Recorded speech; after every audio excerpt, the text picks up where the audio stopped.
This week we're going to be taking you from Alabama to Georgia. In Georgia, we're going to be searching a site where Civil War soldiers had a battle. There were over 20,000 soldiers here, so we're going to break out our metal detectors. Along the way though, we're going to be in the river and searching for antique bottles as well. So, without any further ado, let's go see what we can find. So this maneuver is called, I bottle dug in my waders last week, and now I gotta get all this mud off.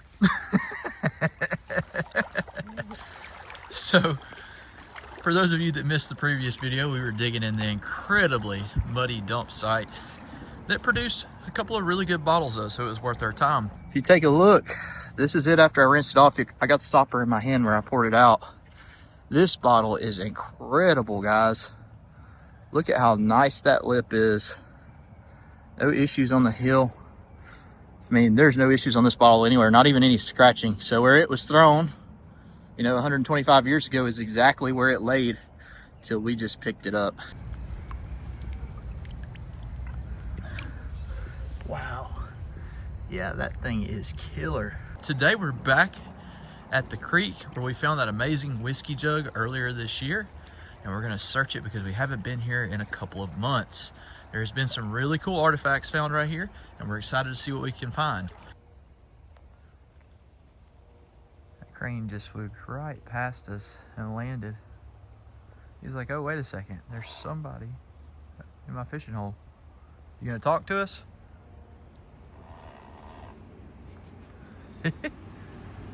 So we apologize for not having a video last week, but this is a really busy time of year. We were at the Nashville Bottle Show, which took out one of our filming days, and followed behind that, I actually was in Georgia, really close to Chickamauga, at an amazing Civil War site. A small battle took place. I say small, there was roughly 20,000 soldiers there.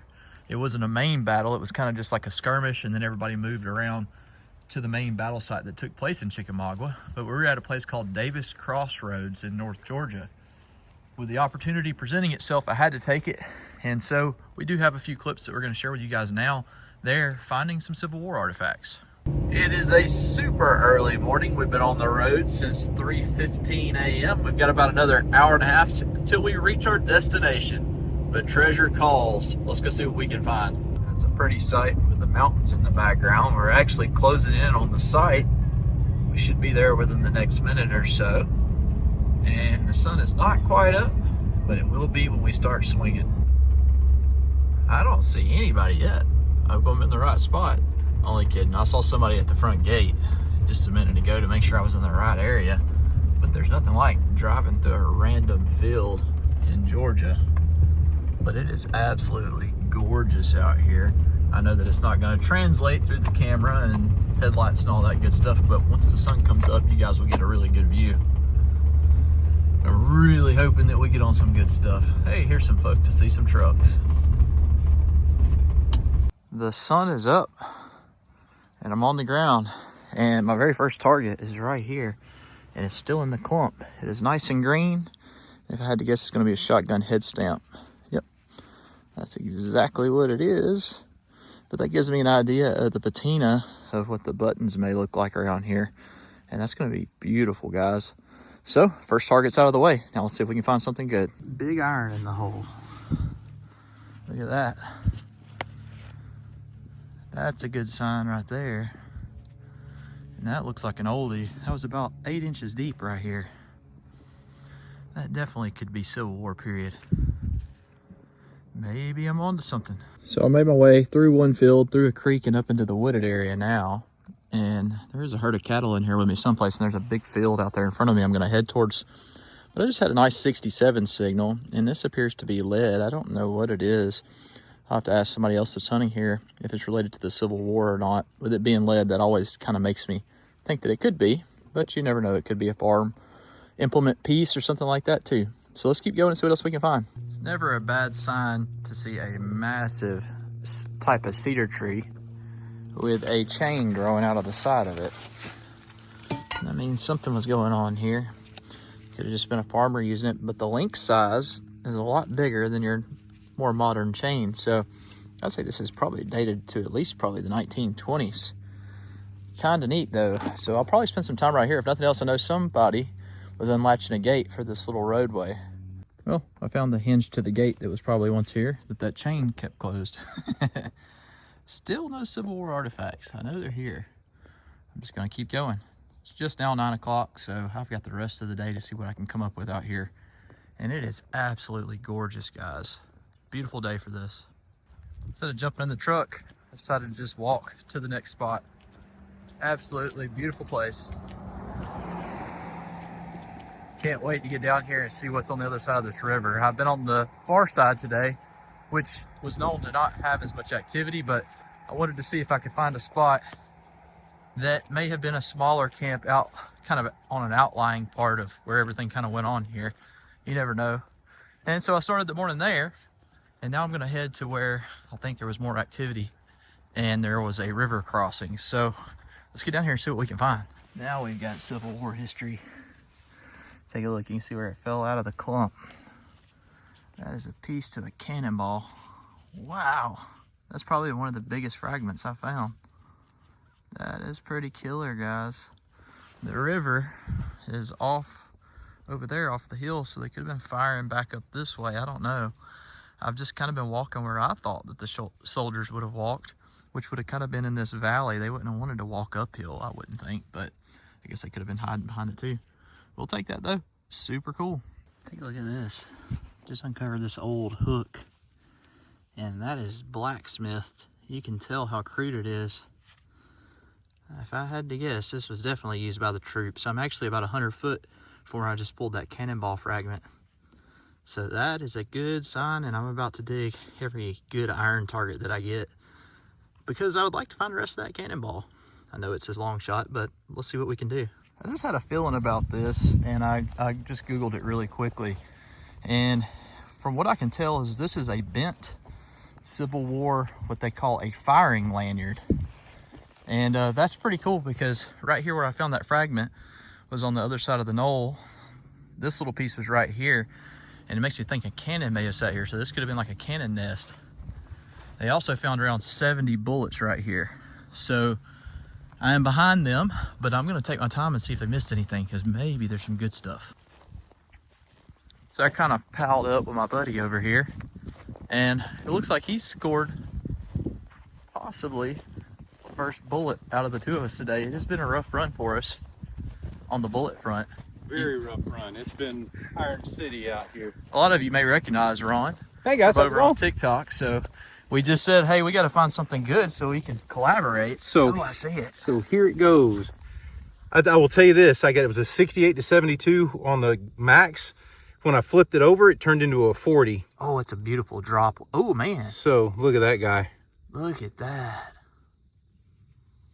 I don't know enough about the history here to know. Is it a possibility it could be a swage base on the inside, or? Nope. That looks like it's just just regular. Old, yep. That's a beautiful bullet. Look at that drop, though. Wow. Congratulations, man. Sweet. All right. Well, if you found that, that means I've got to get one. There we go. Yep. Tag. Congratulations, man. Tag. You're it. All right. Let's do it. Yeah. Just had a nice 65 signal and rolled out a 3-ringer. Check it out. It's squished. Can't tell if it's been fired or if it was just squished in time, but there we go. Finally on the board for a Civil War bullet today. Now let's get a button, right? It looks like this would have been a 58 caliber. And it is super cool to think the last person to have seen this or touched it was over 160 years ago. Look at the size of that hook. That is a big hook. And it's another one that appears to be blacksmithed. I don't know what that went to. I'll have to do a little bit of research, but you may be wondering why I'm digging so many iron targets. And again, that's because this place was hunted hard last year by a big group of people.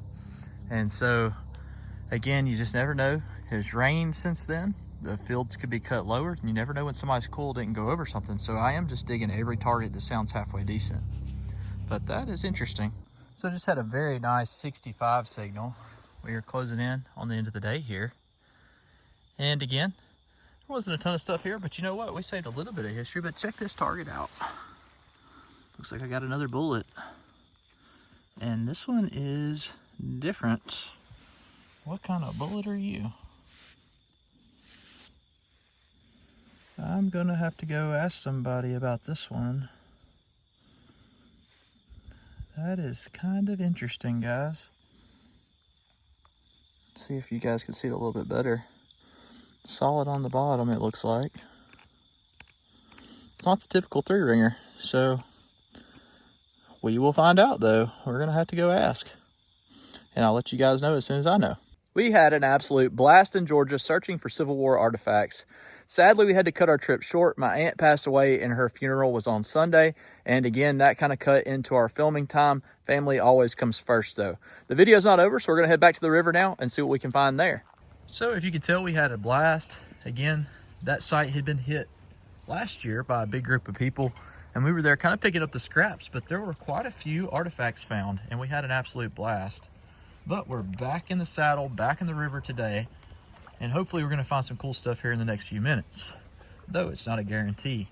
While you're watching this video, we'll be on the road yet again. This time, we will be in Cape Charles, Virginia at Gone Diggins' event that he puts on. And this is an amazing event. It actually gives me the opportunity to find cut Spanish silver. And for those of you that missed the previous video last year, well, it wasn't last year, was it? It was in March. So earlier this year, in the spring, you can kind of get an idea of the type of stuff that we'll be looking for. So go back and check that video out. I'll probably put it in the video description if you missed it. I think there was 5 or 6 cut Spanish coins found in that last site. So we are really, really looking forward to seeing what's there. Kind of our first sign that we're in the right area today is this old CO crown brick, and that would have been a coke oven brick. And for those of you that don't know what coke ovens are, they would cook coal into a much finer and pure form of fuel. And it was used heavily around the turn of the century in the Birmingham area to supply the steel mills to keep everything going. And it was really booming around World War I, because that's the time that they needed a ton of coke and coal and steel to promote the war effort for World War I. So we have stepped out of the creek. It wasn't producing like we wanted it to. We're exploring the sides right here that are owned by the city to see if there's any trash off the ravine. We're really hoping to spot some stuff that's older than a lot of the modern that we're seeing that could have washed out, like this bottle, for instance. Nice old wine bottle, but not nearly as old as what we want to be collectible. I do see a stacked rock wall directly in front of us. And with this being such a steep ravine, there's no telling what could be in here. So if we spot something cool, we'll definitely turn the camera back on. There's a massive pile of bricks right there, probably from a fireplace. And as I was making my way forwards, there's a gigantic hole in the ground. This is going to be, whoa, holy mackerel. I'm talking about deep, deep. Deeper than I had anticipated, truthfully. I don't think this is a well. I'm gonna find a tree to lean over. Yeah, I'm fairly confident that's not a well. I think that's a mine air intake. I can see the bottom. It looks like it's about 50 feet down though. And there is a brick actually right there at the edge of the hole ready to fall in. I'm sure there's some bottles down there, but I'm not rappelling down there to find out. I see some old gas cans and stuff. We're definitely gonna search around the top of this hole and make sure there's nothing on the surface that we can find. I'm kind of looking through all of these brick piles, making sure none of them are embossed or debossed. I spotted that little teacup. Too bad the handle's gone. It says Fire King. This stuff is very, very collectible now. A lot of people love the old Fire King ware. As a matter of fact, my mom still uses some of hers. Again, the amount of trash that's up here is pretty surreal. Look at that old gas can just sitting there. If it wasn't roached completely, I would definitely be trying to carry that out. I guess I'm gonna have to go check in with Miranda and see what she's finding. Look at that. Now that's cool. Miranda's gonna love that. What does that say? The Edwin McNoll's China Company. It does have a chip out of it. But man, that is a neat piece to just be laying here. Holy cow. She's gonna love that. If nothing else, she can make jewelry out of it. So, okay, that one's plastic. But there is some stuff in here that's kind of interesting. A lot more modern than what I like to play in usually, but Beggars can't be choosers, so let's keep searching. So we just met back up. Leave it to Miranda to find something creepy. That is not something that I would want to see in the middle of the night. Got a nice top to an old canister, and that's got some pretty floral design on it, doesn't it? Mm-hmm. There's some stuff up here, like I said, lots of modern. Look at all that glass that's on the ground. Lots of modern, but there's a few old things kind of speckled into it. We did just walk across somebody's dig hole, not ours. So apparently somebody else had the same idea we did. And this looks fairly recent, probably within the last year or so. Somebody popped a hole right at the top of the ravine. And I'll tell you, I've always done better at the bottom. You gotta think the oldest stuff would have rolled to the bottom first. The newer stuff would be at the top.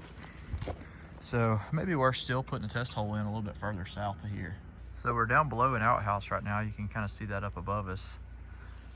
Look right down here, and I saw the side to a bottle.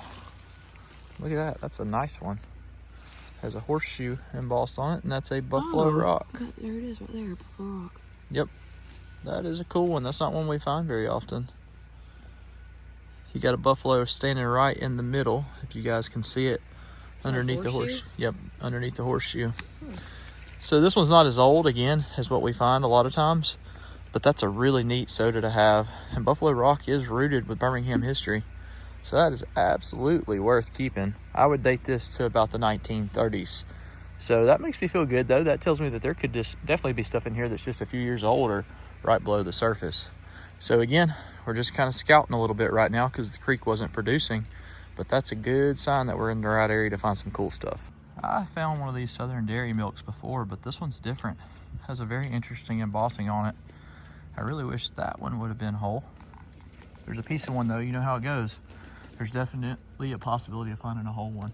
We really hope that you guys enjoyed today's video. It was a bit different. We had metal detecting, we had mudlarking, and we had some exploring along the creek banks, which is what I call, honestly, scouting, because a lot of times you don't find stuff just on the surface. You're just kind of looking at the landmarks to see what was there, if it may be worth poking a hole or bringing the detector back with you. So we did 3 different things. Let us know in the comments below which was your favorite. And I want to show y'all something really cool that I found here on the family property where we're building our new home. So this really crude cart that you see is something that my grandfather fashioned together probably back during the 50s. This thing was made at the Pullman Standard because that's where he was a welder for many years before he retired. And this thing is very crude, but he used it in the garden and he pulled it behind a mule. My dad remembers it being used into the 60s and 70s. The reason that I really like it is not just because he made it and he has since passed away, but because look at the old International Harvester sign that you have in the bottom of it. That is pretty neat. And as a matter of fact, you may even be able to see that it's stamped over there with something. I'm not sure what that says. We'll have to clean it up a little bit. So I pulled this thing up, and this is actually going to be a staple to our new flower bed around the new house once it's completed. If you guys enjoyed the video today and you're new here, be sure that you're subscribed, and we will catch you guys in the next adventure.